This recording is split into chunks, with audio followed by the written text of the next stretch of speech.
Msimu ulikuwa mzuri hasa kwa upande wetu. Tuko kwenye malengo sababu bado tumebakiza mechi mbili.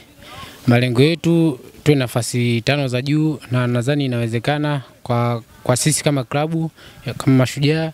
Kwa hiyo bado tuko kwenye malengo na imani kwa mechi mbili zilizobaki tutafanya vizuri na imani tutapata ushindi wa mechi zote mbili. Kwa upande wangu mimi kama mchezaji naona sijatimiza malengo yangu kwa asilimia kubwa, niko 50-50 kwa sababu nimepata nafasi ya kucheza baadhi ya mechi na baadhi ya mechi sijapata nafasi ya kucheza, lakini kwa upande wa timu naona kila kitu iko vizuri. Kwangu mimi mechi ya Simba na Mashujaa hapa nyumbani tulikuwa maintain vizuri mpaka dakika 90. Nadhani tulifungwa dakika ya mwishoni kabisa, mechi inakaribia kuisha. Ile mechi nadhani tulikuwa tunastahili kupata walau pointi moja, kwa hiyo ni mechi ambayo nikifikiria naona inaniumiza sana. Kwa upande wangu mimi nadhani kama unanifuatilia sana, ni mchezaji ambaye anajitafuta kwa sasa hivi. Sababu kama unakumbukumbu mimi niliumia nikakaa nje zaidi ya miaka 2 sichezi mpira.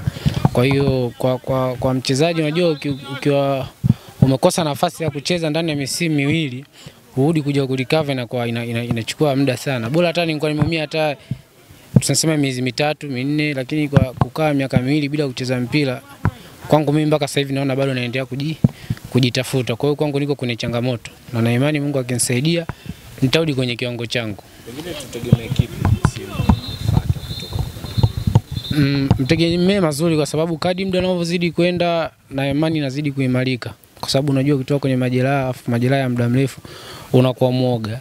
Kwa hiyo kadri unavyozidi kwenda nazidi kuimarika. Kwa hiyo na imani kadri msimu unavyozidi kuendelea nazidi kuwa vizuri, mwenyewe najiona, kwa sababu kama mchezaji lazima ujitathmini kwamba niko wapi na naelekea wapi. Kwa hiyo kwangu mimi naona naelekea vizuri. Na nashukuru Mashujaa wameniamini, wananipa nafasi. Kwa hiyo kwangu mimi naona ni mchezaji ambaye naendelea kujitafuta kwa sababu nilikuwa nimetoka kwenye majeraha. Kwa hiyo sasa hivi naendelea kujitafuta na imani nitakuwa fresh tu. Kwa namna nyingine ni kama mtu wa mpira vile unafuatilia mpira, lazima ujue kitu kama hicho, kwa sababu unajua hata kama hujaumia mchezaji umekaa miaka 2 bila kucheza mpira, ni kawaida lazima utashuka tu kiwango. Hasa chukulia picha mimi niliumia nikakaa miaka 2 sijacheza mpira. Kwa hiyo kiwango changu hakiwezi kuwa kile, lazima nijitafute.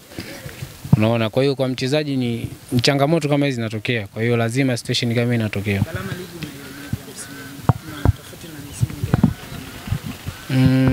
Ligi ya msimu ushindani upo mkubwa sana, kwa sababu ligi ya msimu huu mpaka inafika mechi karibia 2 za mwisho hawajapatikana wale wa kushuka wote. Kwa hiyo ni tofauti na misimu mingine, unakuta zimebakia mechi 3 mtu anayeshuka ishajulikana. Kwa hiyo ligi ya msimu huu kidogo imekuwa ngumu zaidi. Kwa hiyo ni ligi ambayo inahitaji timu kama timu mwe kitu kimoja hivyo, yani kwa hiyo ni ligi yenye ushindani kwa kweli. Mchezaji ambaye una uzoefu mkubwa, umecheza mechi kubwa nyingi. Tumeona wachezaji wengine kama Selemani kutoka kwenda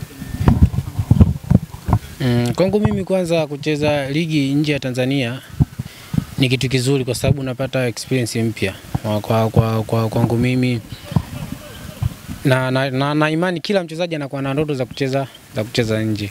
Kwanza inakuongezea experience, unakuwa kidogo uko tofauti. Wewe mwenyewe unaona kwa mchezaji akitoka nje akija kucheza hapa na sisi hapa inakuwa kidogo tofauti. Kwa hiyo na imani kila mchezaji ndoto yake kubwa ni kucheza nje ya Tanzania. Vile nadhani maslahi ya nje na Tanzania hapa kidogo ni tofauti.